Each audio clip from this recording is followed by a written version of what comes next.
미국 예일대학교에서 심리학을 가르치는 수산 헵시바라는 교수가 아주 흥미로운 연구 결과를 발표한 적이 있습니다. 우울증을 앓고 있는 대학생들을 두 그룹으로 나누어서 한 그룹의 학생들에게는 자기 자신을 생각하게 하고 또 다른 한 그룹의 학생들에게는 하늘에 있는 아름다운 구름을 생각을 하게 했습니다. 그리고는 8분의 시간을 주었습니다. 한 그룹의 학생은 자기 자신에 대해서 골똘하게 생각을 했겠지요. 또 다른 한 그룹의 학생들은 하늘에 떠 있는 아름다운 구름을 보면서 거기에 집중을 했겠지요. 그리고 시간이 8분이 흘렀습니다. 그랬더니 어떤 결과가 나왔는가 하면요, 자기 자신에 대해서 생각한 한 그룹은 우울증이 더 심하게 나타났고요, 하늘에 있는 아름다운 구름을 생각했던 다른 그룹은 기분이 개선되는 결과를 보였다는 것입니다. 여러분이 연구 결과가 주는 메시지가 무엇입니까?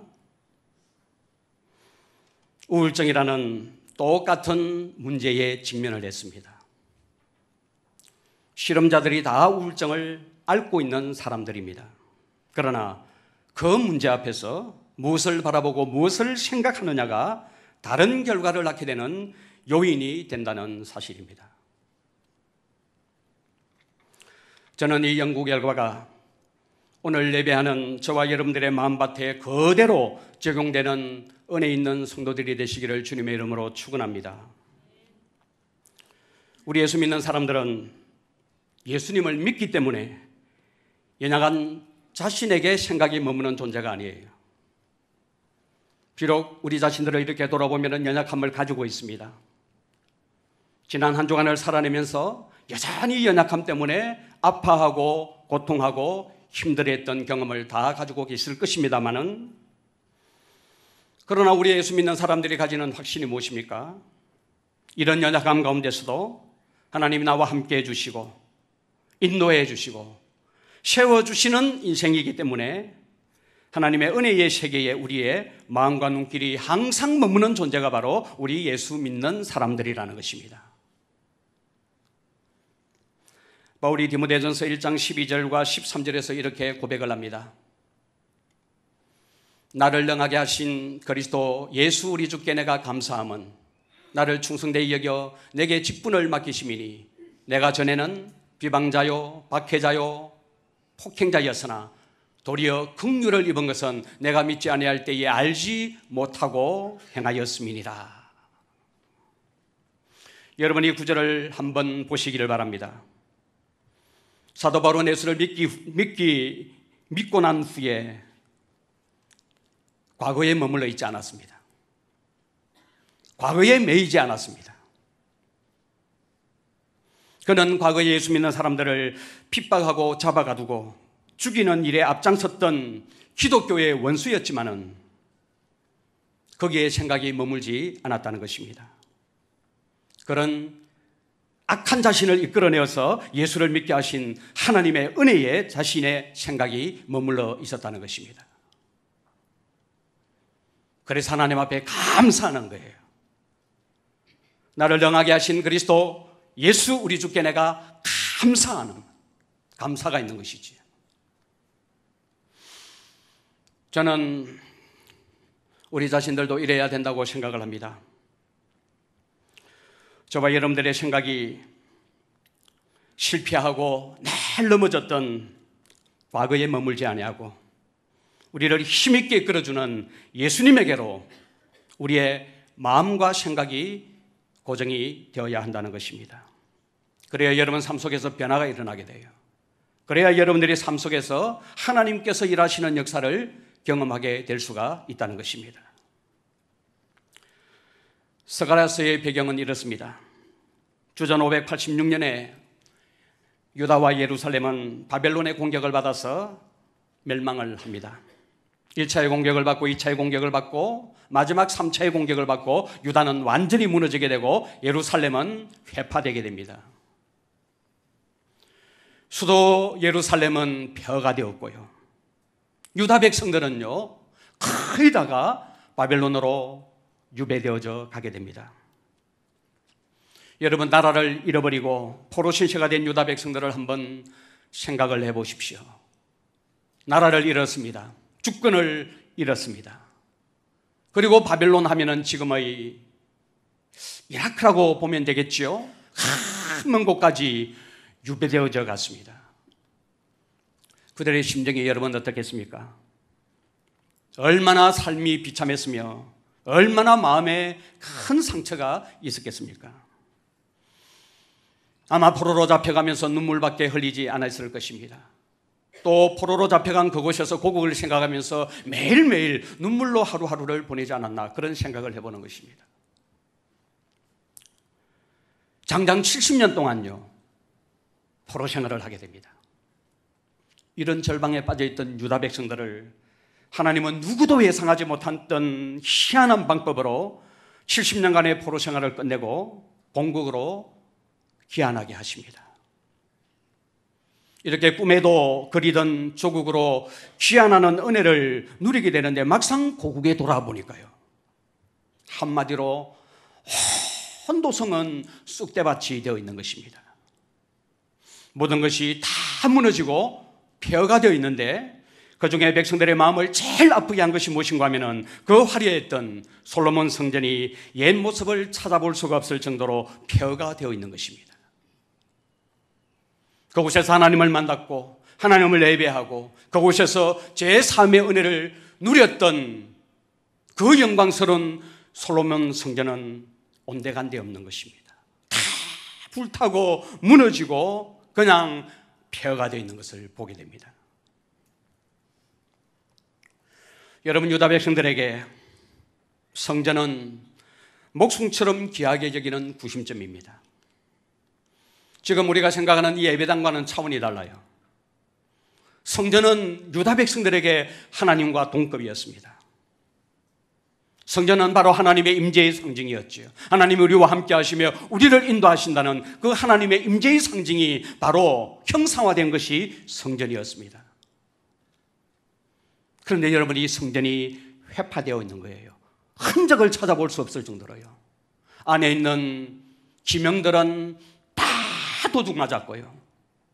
불에 탄 잔해들만 널브러져 있는 것입니다.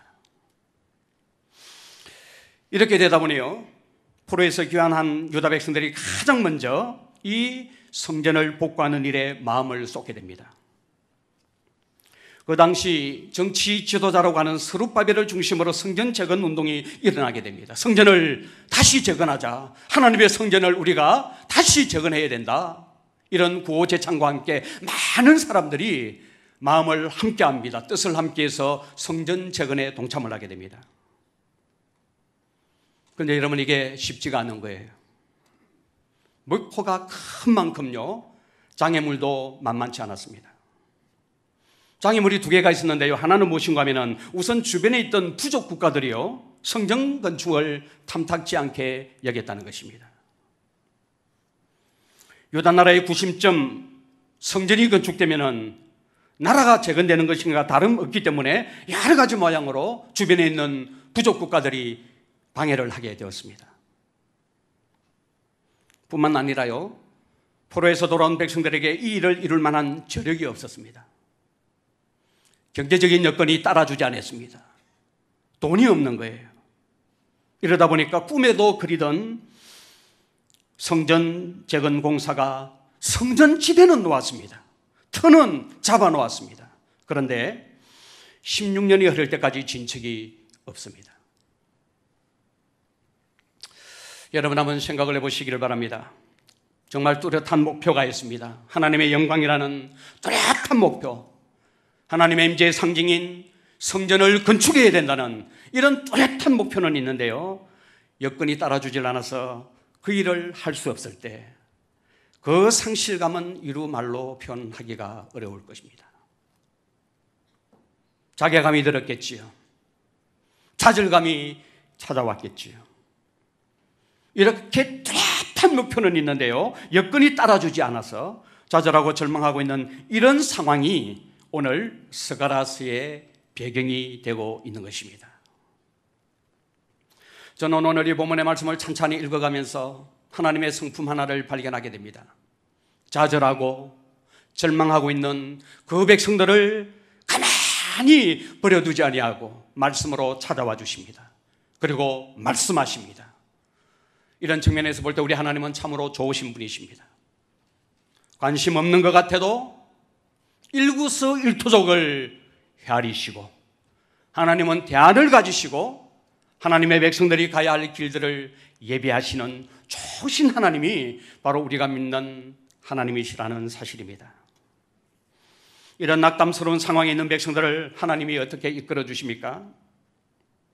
스가랴에게 환상 하나를 딱 보여주시는데 어떤 환상을 보여주시는가 하면 순금 등잔대와 감람나무 환상을 보여주십니다. 천사가 찾아와서 그를 깨우지요. 그때 눈이 열려서 환상이 보여집니다. 순금 등잔대에 7 등잔이 있는데요, 그 등잔에는 기름을 대는 7간이 있고요, 그 좌우에는 감람나무가 오른쪽에 한 그루, 왼쪽에 한 그루가 보여지는 그런 환상이 보여지는 것입니다. 여러분, 이 환상이 의미하는 것이 무엇일까요? 그래서 스가랴가 묻지 않습니까? 이 환상, 지금 보여지는 것이 무엇을 의미합니까? 라고 묻지요. 그러면서 주어지는 말씀이 뒤에 나오는 6절, 7절, 8절, 9절, 10절에 있는 이 말씀이라는 것입니다. 깊이 묵상을 해보면 이 환상이 무엇을 의미하는지 알 수가 있습니다. 등잔대가 보여지고요, 그 등잔이 있고요, 거기에 기름을 대는 관이 있고요, 그 기름을 공급해주는 좌우에 감람나무가 있다는 것은 뭘 의미하는 것이겠습니까? 성전 기능이 정상적으로 작동할 때가 되었다는 것을 말씀하시는 것이고, 정확하게 말씀을 드리면 성전 공사가 완공된다는 메시지를 던져주시는 것입니다. 이 환상을 통해서 하나님은 스가랴에게 다시 한번 성전 공사에 대한, 성전 완공에 대한 꿈과 비전을 심어주시는 것이지. 환상을 통해서 하나님은 말씀해 주시는 것이죠. 낙심하지 말라는 것이죠. 좌절하지 말라는 것이죠. 반드시 성전 공사는 재건된다, 이런 꿈과 비전을 스가랴에게 환상을 통해서, 말씀을 통해서 허락해 주시고 계시다는 사실입니다. 오늘 이 자리에 지난 6일 동안 이런저런 문제로 낙담해 계신 분들이 계시다면 오늘 예배를 통해서 하나님의 만져주심의 은혜를 누리는 은혜가 있기를 바랍니다. 꿈이 회복되고 비전이 회복되는 은혜가 이 예배를 통하여, 이 말씀 선포를 통하여 있기를 주님의 이름으로 축원을 드립니다. 저는 믿음의 회복이 곧 꿈의 회복이라고 믿습니다. 저는 믿음의 회복이 곧 비전의 회복이라고 믿습니다. 우리가 기도할 때에 주님, 제 믿음을 회복시켜 주시고 또 꿈도 회복시켜 주십시오, 이렇게 기도하는 것은 옳지 않다고 생각을 합니다. 왜냐하면 믿음이 회복되고 은혜가 공급되면 꿈이란 것은 자동적으로 꼬리표처럼 따라오기 때문에 그렇다는 것입니다. 요엘서 2장 28절 말씀해 보시면 이렇게 기록을 합니다. 그 후에 내가 내 영을 만민에게 부어주리니 너희 자녀들이 장래일을 말할 것이며 너희 늙은이는 꿈을 꾸며 너희 젊은이는 이상을 볼 것이며. 여러분이 말씀을 보십시오. 무엇을 말하고 있는 것입니까? 성령이 부어지니까요, 하나님께서 은혜를 주시니까요, 꿈을 꾸고 이상이 보이는 거예요. 늙은이들은 꿈을 꾸고요, 젊은이들은 비전, 이상을 보는 거예요. 꿈이 자동적으로 보여지는 것이 아니고 이상이 자동적으로 주어지는 것이 아니고 성령이 충만하게 부어지고 하나님의 은혜가 임하게 되니까 꿈과 이상이 보여지는 은혜를 누리게 되더라는 것입니다. 이때까지는 꿈 없이 비전 없이 살았습니다. 그냥 세상 흘러가는 대로 살았어요. 그러나 여러분, 어느 순간에 하나님께서 찾아오셔서 은혜를 주시고 성령이 충만해지니까요, 하나님이 주시는 꿈과 비전으로 가슴이 따가워지는 순간이 찾아오게 되더라는 것입니다. 누군가가 이런 말을 했습니다. 당신의 꿈을 내게 보여주시오. 그러면 내가 당신의 미래를 예언하겠소. 참 의미 있는 말이에요. 오늘 내가 품고 있는 그 꿈과 비전이 내일의, 미래의 내 모습을 규정한다는 것입니다. 저는 여러분들이 꿈 없이 하루를 시작하지 않기를 바랍니다. 비전 없이 신앙생활하는 불행한 일이 없기를 바랍니다. 목회를 해도 사업을 해도 직장생활을 해도 학생이면 학생대로 주부면 주부로서 내 마음에 하나님께서 보여주시는 꿈이 있어야 되고 비전이 있어야 한다는 것입니다.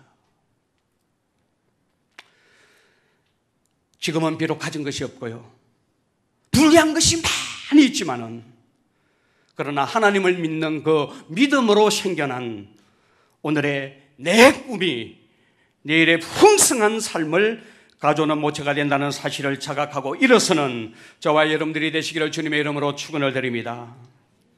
그러면 하나님께서 스가랴에게 어떤 꿈을 주십니까? 7절은 이렇게 기록을 합니다. 건사나 내가 무엇이냐? 내가 스룹바벨 앞에서 평제가 되리라. 그가 머릿돌을 내어놓을 때에 무리가 외치기를 은총 은총이 그에게 있을지어다 하리라 하셨고, 성전지대는 놓았지만요, 이런저런 많은 장애물과 걸림돌 때문에 성전 건축을 진행하지 못하고 있는 상황에서 주어진 말씀이 바로 이 말씀입니다. 지대는 놓았는데 16년 동안 성전 공사가 진행되지 않습니다. 이런 상황에서 하나님이 스가랴에게 말씀을 주시는데요, 뭐라고 말씀을 하고 있습니까? 장애물과 걸림돌이 다 평지가 될 것이다. 큰 산아 내가 무엇이냐? 스룹바벨 앞에서 평지가 되리라. 이 말씀을 주시고 계시는 것입니다. 여러분이 말씀의 의미가 무엇인 줄 아시겠죠? 머릿돌을 놓는다고 말하지 않습니까? 성전 공사가 완공된다, 필히 완공된다, 장애물과 걸림돌들이 다 제거되고 성전 공사가 완공됨을 말씀해 주고 있지 않습니까? 이 꿈을, 이 비전을 하나님은 스가랴에게 주신 것입니다. 여러분, 우리가 이 땅을 살아가면서 큰 산을 피하는 일은 없습니다. 지나간 한 주간을 살아가시면서 여러분들이 크고 작은 산들을 분명히 만났을 것입니다. 제가 여러분들에게 자주 말씀드리는 것 있죠. 이렇게 기도하지 말라고 말씀을 드립니다. 하나님, 내 앞에 큰 산을 없애주십시오. 하루를 살고 일주일을 살고 1년을 살면서 무풍지대 속에서 아무런 문제 없이 순풍에 돛달고 가는 삶을 나에게 허락하여 주십시오. 이런 기도는 여러분들 하지 말라고 말씀을 드렸습니다. 그런 삶은 없기 때문에 그렇습니다. 내 삶에 하나님 아무런 어려움도 아무런 문제도 내 가정에 내 직장에 내 자녀 가운데 아무런 문제도 없게 하여 주시옵소서. 이런 기도는 안 하는 것이 저는 좋다고 생각해요. 왜냐하면 그런 삶은 없기 때문에 그렇습니다. 이렇게 여러분들이 기도하면 나 죽여주세요 하고 똑같은 말이에요. 인생에 큰 산이, 어려움이 문제가 없는 곳은 딱 한 군데입니다. 어디입니까? 공동묘지에는 큰 산이 없습니다. 공동묘지에는 문제가 없습니다. 공동묘지에는 어떤 어려움도 없습니다. 거기 가면 조용해요. 평안합니다.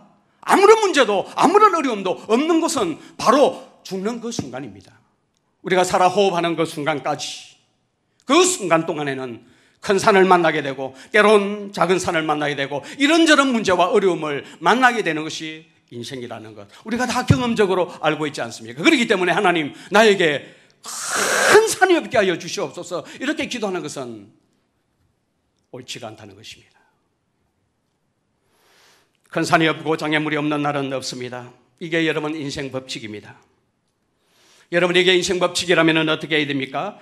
이것들을 감당할 수가 있고 이것들을 이겨낼 수가 있는, 고령할 수 있는 믿음의 담력이 우리에게 있어야 한다는 것입니다. 하나님, 올 한 해도 앞으로 다가오는 이 한 달도 우리의 가정에, 내 삶에, 내 자녀들 가운데 큰 산을 경험하게 될 것입니다. 이런 어려움과 저런 문제를 경험하게 될 것입니다. 그럴 때 하나님, 믿음을 주십시오. 이것을 이길 수 있는, 이것을 뛰어넘을 수 있는 믿음을 달라고 그렇게 기도하는 그것이 바른 기도인 것이지요. 그래서 하나님께서 스가랴에게 주신 말씀이 바로 이 말씀 아닙니까? 큰 산아, 내가 무엇이냐? 그 앞에 큰 산이 찾아왔습니다. 어려움과 문제가 찾아왔습니다. 믿음으로 외치는 거예요. 너가 스룹바벨 앞에서 평지가 되리라. 믿음의 선포를 하는 거예요. 맨날 큰 산 없애달라 그러고, 맨날 내 삶에 어려움 없애달라 그러고, 문제없는 인생이 되게 해달라고 그러고, 그러니까 여러분들의 믿음이 작동이 안 되는 거예요. 믿음의 실험이 안 되는 거예요. 큰 산아 내게 오라, 문제야 어려움아 내게 오라. 하나님이 주시는 그 큰 믿음을 가지고, 이 믿음의 담력을 가지고 내가 큰 산을 뛰어넘으리라, 문제와 어려움을 내가 제거해버리리라, 이렇게 나와야 이게 믿음의 실험이 되는 것이고, 이런 과정을 통해서 하나님의 일하심을 우리가 친히 경험하게 되는 것이죠. 여러분, 우리에게 큰 산은 어떤 것이 있습니까? 사실 우리가 경험하는 모든 것이 다 큰 산이에요. 지난 한 주간을 살아내면서 여러분들이 발이 가는 곳곳마다 큰 산을 다 경험했을 거예요. 여러분들이 마음이 가는 곳곳마다 다 큰 산을 경험했을 것입니다. 그러나 대표적인 그 몇 개를 든다면 경제적인 어려움 큰 산입니다. 우리가 이 땅을 살아가는 데 있어서 큰 산 가운데서 가장 큰 산이라고 말할 수 있는 것은 바로 경제적인 어려움. 목표는 뚜렷한데 돈이 없어서 뭘 못할 때 경제적인 어려움은 큰 산이 될 수가 있는 것이지. 건강도 여러분 무서운 큰 산입니다. 어느 날 갑자기 어려운 병이 찾아와가지고 고통하게 되면은 그것이 내 인생의 큰 산이 되는 것이죠. 자녀 문제도 우리 시대에 보통 큰 산이 아니라고 저는 생각을 합니다. 이런 외적인 큰 산도 있지만은 정말 무서운 큰 산은 주로 우리 안에 있습니다. 저는 여러분들을 목회하는 것보다요, 저 한 사람을 목회하는 것이 더 어려워요. 한 300명 되는 우리 성도님들 목회하는 것보다 저를 목회하는 것이 더 어렵다는 말이에요. 저를 목회하는 것이. 문제는 항상 내 안에 있기 때문에 그렇습니다. 여러분, 그것 하나하나를 다 끄집어내어서 말한다면 하루 24시간이 부족할 것입니다. 그 중에 두 가지만 말씀을 드립니다. 내 안에 있는 큰 산은 무엇입니까? 첫째는 원만하지 못한 성격이 우리를 괴롭게 하는 큰 산이라고 저는 생각을 합니다. 정말 대인관계 잘하고 싶습니다. 모든 사람에게 인정받고 싶어요. 그러나 성격에 모난 돌이 하나 박혀 있는데 어떡합니까? 매일 관계를 원만하게 하지 못해서 나도 괴로움을 겪고 있는, 이게 얼마나 우리를 힘들게 하는 산입니까? 그런가 하면 부정적인 사고방식 또한 큰 산이라고 저는 생각을 합니다. 12정탐꾼 이야기를 우리는 잘 알고 있습니다. 요소와 갈렙은 자기들이 정한 대로, 정탐한 대로 성실하게 탐지해서 보고를 합니다. 10정탐꾼, 최선을 다해서 자기들이 본 대로 성실하게 보고를 했습니다. 그런데 성실하게 보고한다는 게 다 부정적인 거예요. 좋은 것이 그렇게 많음에도 불구하고 하나님이 약속해 주신 그 땅에 믿음으로 나아가면 젖과 꿀이 흐르는 그 땅을 경험할 수 있다는 이런 좋은 보고도 있지만은 다 부정적인 보고를 합니다. 그것만 보이는데 어떡합니까? 남의 약점만 보이고 조그만한 결점에도 견딜 수 없어 하는, 그래서 자기도 괴롭고 상대와도 괴로운 거예요. 이게 여러분 얼마나 대인관계를 파괴시키며 인생을 가로막는 장애물이 되는지 모른다는 것입니다. 이렇게 여러분 내후외환을 겪는 것이 우리의 인생입니다. 여러분, 이런 장애물을 피할 수가 없다면 이 장애물을 향하여서 믿음의 담력을 가지고 큰 소리를 칠 수 있는 은혜가 필요하다고 오늘 성경은 우리에게 말씀하고 있습니다. 부족 국가들이 반대하고요, 경제력이 뒷받침이 안 되어가지고요, 성전 재건을 더 이상 할 수 없는 그런 큰 산을 만났을 때 하나님께서 스가랴에게 주신 말씀이 무엇입니까? 그 어려움을 눈앞에 두고 하나님의 살아계심을 믿고 큰 산 안에가 무엇이냐? 너는 스룹바벨 앞에서 평지가 되리라 선포하는 믿음이 우리에게 필요하다고 말씀하고 있는 것입니다. 큰 산 안에가 무엇이냐? 내가 스룹바벨 앞에서 평지가 되리라. 이 표현은 경멸할 때 쓰는 표현입니다. 그러니까 우리의 풍성한 삶을 가로막고 괴롭게 하고 있는 장애물들 앞에서 그것들을 경멸하면서, 그건 하나님이 원하시는 것이 아니야. 정말 하나님이 우리에게 원하시는 것은 평안이요, 기쁨이요, 행복이요, 성공적인 삶이야. 경멸하는 마음을 가지고 믿음으로 선언해야 된다는 것을 오늘 성경이 우리에게 말씀을 하고 있는 것입니다. 여러분들에게 경제적인 어려움이 있고 건강에 문제가 있고 자식이 속이를 썩입니까? 원만하지 못한 성격과 부정적인 사고방식 때문에 하루도 여러분 편할 날이 없습니까? 이것들이 내 인생을 가로막을 수가 없다는 사실을 믿음으로 선언해야 된다는 것입니다. 제 경험 이야기 하나 할까요? 제게 큰 산이 있고 어려움을 겪을 때마다 저는 하는 것이 있습니다. 저는 하늘나라에 한 번씩 갔다 옵니다. 무슨 말씀인지 아시겠습니까? 마음과 생각이 하늘나라에 갔다 와요. 거기에 똘똘하게요, 우울증을 앓고 있는 사람이 그 문제, 그 자신에 대해서 생각하는 것처럼 하지 아니하고요, 거기서 딱 빠져나와가지고 하늘나라에 한번 갔다 옵니다. 하늘나라에 갔다 오면, 가려고 하면 죽어야 되겠죠. 한번 죽고 오는 것입니다. 하늘나라의 시각으로 그 문제를 바라보는 것입니다. 그러면요, 문제가 굉장히 단순해지고 문제가 굉장히 작아져 있고, 이 문제가 별 문제가 아니라는 사실을 알게 되고, 그리고 크게 고함을 지르죠. 내 인생을 가로막고 있는 큰 산아, 문제야, 어려움아, 내 앞에서 평지가 되리라. 이런 용기 있는, 담력 있는 믿음의 선언이 가능해지더라는 것입니다. 그전에는 문제 때문에 끌려다녔습니다. 그것 때문에 머리가 지끈지끈 아팠어요. 너무나 고통스럽고 힘들었습니다. 그러나 한번 쑥 빠져나와가지고 하늘나라 한번 갔다 오면 그 문제가 아니에요. 믿음이 생겨요. 그리고 믿음으로 선포합니다. 그러면 마음에 하나님께서 평안을 허락해 주시고, 평안한 마음으로 그 문제를 재해석해 보면 하나님께서 지혜와 은혜를 허락해 주시는 경험을 하게 된다는 것입니다. 여러분들이 이렇게 담력을 가지고 소리치려면 전제 하나가 있어야 합니다. 그 전제가 바로 6절에 있는 말씀입니다. 6절은 이렇게 기록을 합니다. 그가 내게 대답하여 이르되 여호와께서 스룹바벨에게 하신 말씀이 이러하니라. 만군의 여호와께서 말씀하시되 이는 힘으로 되지 아니하며 능력으로 되지 아니하고 오직 나의 영으로 되느니라. 여러분, 이 믿음이 있을 때에 장화물이 되는 큰 산을 향하여 내가 무엇이냐고 소리칠 수 있는 담대함이 생겨난다는 것입니다. 여기에 힘이라는 말과 능력이라는 말은 비슷한 뜻을 가진 동의어예요. 굳이 언어적으로 구분을 한다면 힘은 군사적이고 경제적인 힘이라고 볼 수가 있습니다. 그리고 뒤에 나오는 그 능력이라는 것은 개인이 가지고 있는 육체적인 능력, 그리고 개인이 가지고 있는 재능을 의미하는 것이라고 볼 수가 있습니다. 그러면 여러분, 앞에 나오는 힘과 능력은 다 인간에게서 나오는 것들이죠.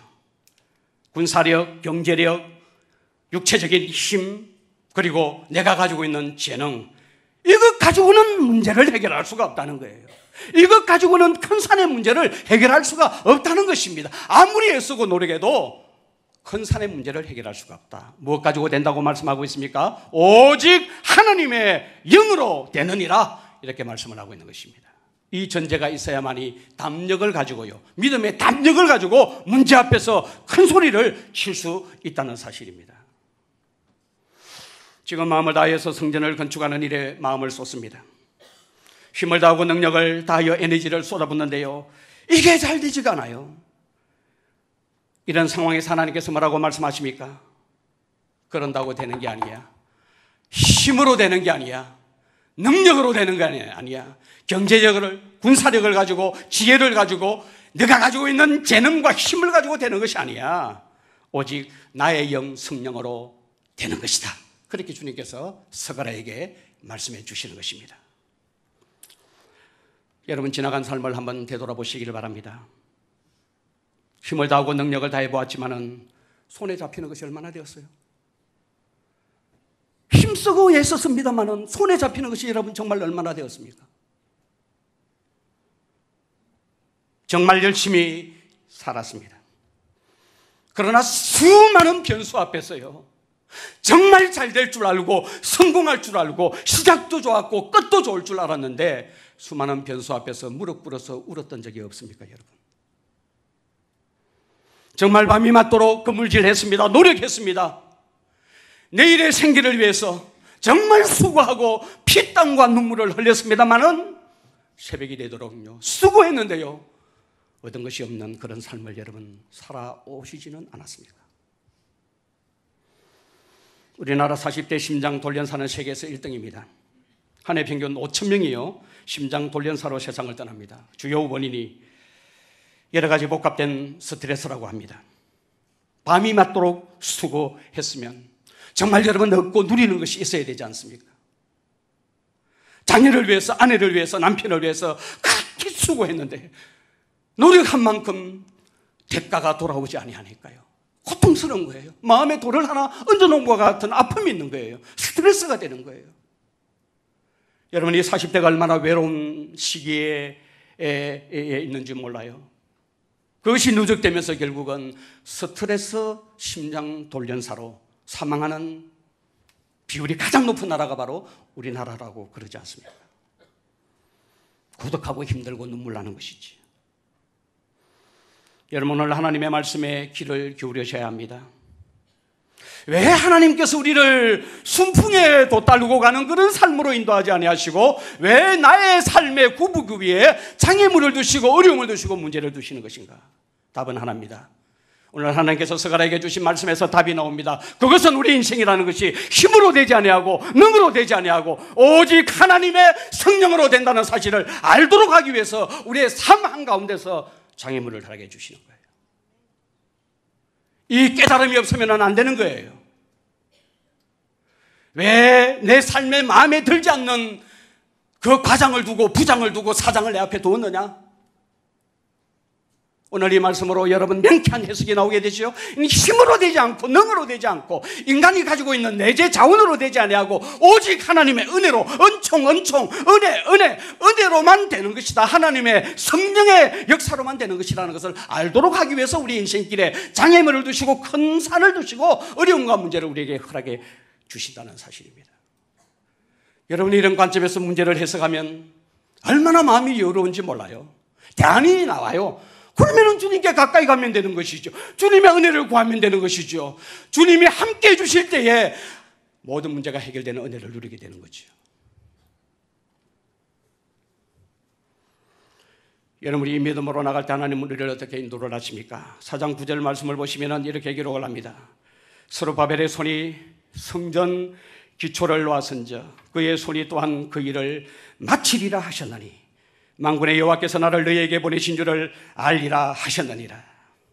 여러분 이 말씀이 무슨 말씀인지 아시겠지요? 성전 기초를 놓아선저 그 일을 마치도록 해주겠다는 거예요. 힘으로 되는 것이 아니고 능으로 되는 것이 아니고 인간이 가지고 있는 내재 자원으로 되는 것이 아니다. 오직 하나님 한 분을 바라보고 의지하고 하나님께 모든 문제를 다 맡기고 성령께서 해주실 때에 지대를 놓았던 그 일이 온전히 이루어지게 된다는 것을 말씀해 주시는 것입니다.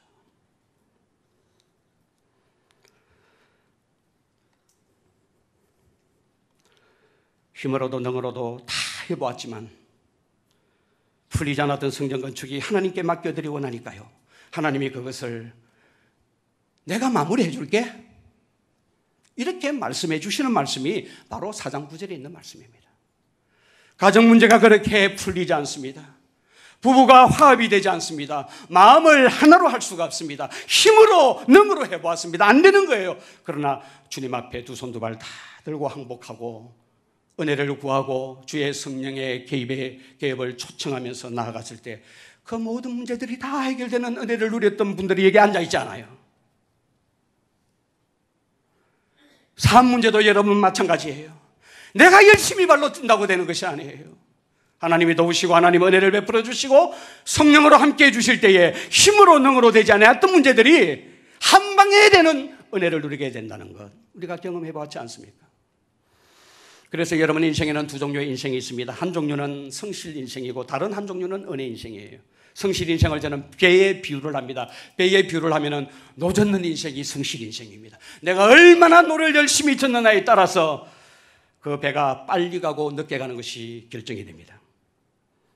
자신의 힘으로 능력으로 사는 인생의 모습이 바로 성실 인생이죠. 이건 나쁜 인생이 아니에요. 은혜 받으면 우리는 또 성실하게 살아야 됩니다. 그러나 한계는 있죠. 자기 능력만큼만, 자기의 힘만큼만 되는. 그러나 여러분 은혜 인생은 어떻습니까?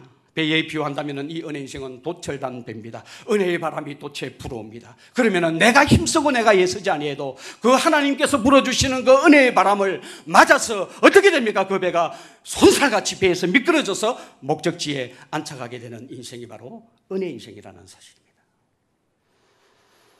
힘으로 되지 아니하고 능으로 되지 아니하고 오직 여호와의 하나님의 영으로 된다는 말은 바로 그런 의미입니다. 내가 힘쓰고 애쓴다고 해서 인생이 되는 것이 아니고 하나님이 도우시는 인생, 하나님이 함께해 주시는 인생, 주의 은혜로 되는 인생, 이 인생이 정말 하나님이 원하시고 기뻐하시는 인생이라는 사실을 말씀하고 있는 것이죠. 저는 예수 믿는 우리가 하나님께로부터 받은 축복 가운데 가장 큰 축복은 믿음으로 살게 된 것이라고 믿습니다. 세상 사람들은 어떻게 삽니까? 자신의 힘과 능력으로 삽니다. 그래서 스펙을 쌓고요. 그리고 이런저런 시험을 통해서 자격증을 획득하고요. 그러면 인생이 더 부유해지고 더 풍성하게 되리라고 그들은 생각을 합니다. 이러다 보니 여러분 경쟁사회 속에서 상처와 좌절이 많은 거예요. 자기보다 더 빨리 날고 더 빨리 달리는 사람들이 얼마나 많습니까? 스펙이 좋은 사람들이 얼마나 많습니까? 내가 가진 힘과 능력이 무한하면 모르지만은 제한되어 있기 때문에 열심히 살아도 그렇게 행복하지가 못한 거예요. 그러나 우리 예수 믿는 우리에게는 새로운 삶의 길이 있습니다. 바로 믿음으로 사는 길입니다. 하나님을 믿음으로 삽니다. 저도 그렇고 여러분도 그렇습니다. 우리가 살아가는 삶의 힘의 원천은 하나님을 믿기 때문에 내일을 걱정하지 않습니다. 하나님을 믿기 때문에 먹고 입고 마치는 것에 대해서 걱정하지 않습니다. 하나님의 자녀, 하나님의 백성, 하나님의 보호를 받는 우리 하나님의 백성이 이제 하나님을 믿기 때문에 우리는 하루하루 살게 되는 것이지. 제가 얼마 전에 설교하면서 교회 건축 과정을 말씀드린 적이 있었잖아요. 건축 기금 하나도 모은 것이 없었어요. 건축은 생각도 안 했으니까요. 내가 가진 힘과 능력은 없어도 하나님을 믿는 믿음 하나 딱 가지고 갔더니요, 하나님께서 길을 열어주시는 거예요. 그래서 저는 믿음이 곧 길이다, 그렇게 저는 믿습니다. 믿음이 길이더라고요. 믿음 가지고 나오면, 하나님을 믿고 나가면 길이 열려요. 그리고 문이 열려지게 됩니다. 길 따라갔다가 문 있으면 또 문 열리고, 또 믿음으로 또 달려가면 또 문이 있으면 또 문이 열리고 또 길이 보여지고, 그렇게 해서 하나님의 인도를 받아서 하나님이 원하시고 기뻐하는 자리에 이르는, 이것이 하나님의 백성들의 믿음으로 사는 삶이라고 저는 믿습니다. 여러분, 교회 다니는 것과 믿음으로 사는 것은 달라요. 교회 다니면서도 믿음 없이 사는 사람이 얼마나 많은지 모릅니다. 교회는 10년, 20년, 30년을 다녀도요, 믿음으로 살지 않습니다. 하나님을 온전히 믿음으로, 하나님을 온전히 의탁함으로 사는 사람이 그렇게 많지 않습니다. 교회를 열심히 다니지만은 믿음으로 살지 않으면 어떤 변화도 일어나지 않습니다. 믿음이 변화의 원동력인데 믿음으로 살지 않으면 변화가 일어나지 않지요. 10년, 20년, 30년을 예수 믿어도 큰 산은 그대로 있습니다. 집안 살림은 여전히 어렵고, 길은 열리지 않고, 모난 성격은 그대로고요, 부정적인 사고방식은 무덤까지 가지고 갑니다. 그러니 삶이 풍성할 이유가 하나도 없는 것이죠. 여러분, 어떤 문제와 장애 가운데도 하나님은 우리에게 살 길을 열어놓으셨다는 사실을 믿으시기를 바랍니다. 여러분, 울날이 있으면 울날만 하나님이 주시는 것이 아닙니다. 웃을 날도 하나님께서 다 예배해 놓으셨습니다. 그 길이 여러분 무엇인 줄 아십니까? 바로 하나님을 믿음으로 사는 길입니다. 믿음으로 살면은 울 일이 나중에는 웃을 일이 된단 말이에요. 그런 하나님의 은혜를 허락해 주신다는 말이에요. 많은 성도님들이 하나님을 믿는다고 하지만 사람과 재물과 경험을 하나님보다 더 의지합니다. 이것이 하나님께서 우리의 삶에서 그토록 침묵하는 이유입니다. 왜 내 삶에는 이렇게 하나님의 침묵만 있을까? 그렇게 기도하고 그렇게 열심히 교회 다니는데 왜 하나님의 역사를 내가 경험하지 못하느냐? 왜 그럴까요? 마음을 오로지 해서 하나님만을 바라보고 하나님만을 의지하고 하나님만을 믿는 그 믿음이 없기 때문에 그렇다는 것입니다. 사람을 의지하고 재물을 의지하고 내 경험을 의지하다 보니까요, 우리는 고독해요. 하나님의 침묵이 계속해서 흐르게 되는 것이죠. 오늘 두 성경 말씀을 드림으로 설교를 맺겠습니다. 하나는 고린도전서 10장 13절 말씀입니다. 제가 늘 이 말씀을 위로로 삼는 말씀입니다. 여러분 잘 아시는 말씀, 오직 하나님은 미쁘사 너희가 감당하지 못할 시험을 허락하지 아니하시고 시험 다할 정음에 또한 피할 길을 내사 너희로 능히 감당하게 하시느니라. 로마서 8장 28절 말씀입니다. 이렇게 기록을 합니다. 하나님을 사랑하는 자 곧 그 뜻대로 부르심을 입은 자들에게는 모든 것이 합력하여 선을 이루느니라. 이 두 말씀을 여러분 마음에 꼭 새겨놓기를 바랍니다. 어려울 때일수록 더욱 진리의 말씀 가운데 서야 합니다. 우리와 함께 하시는 예수님을 생각하고 예수님을 바라보면 뭐가 커집니까? 믿음이 커지게 되고요, 염려와 걱정은 진짜로 사라지게 됩니다. 그래서 저는 자주자주 하늘을 쳐다봅니다. 그러면은 문제는 작아 보이고요, 하나님께서 지혜 주셔서 그 문제를, 그 산을 이길 수 있는 길을 하나님께서 열어주시게 되는 것입니다. 큰 산 안에가 무엇이냐? 내가 스룹바벨 앞에서 평지가 되리라. 믿음으로 나가면 하나님이 일해 주실 줄로 믿습니다. 경제 문제, 건강 문제, 내 안에 있는 모든 연약함의 큰 산을 하나님께서 평지가 되게 해 주실 줄로 믿습니다. 이것이 저와 여러분들의 믿음이 되기를 주님의 이름으로 축원을 드립니다.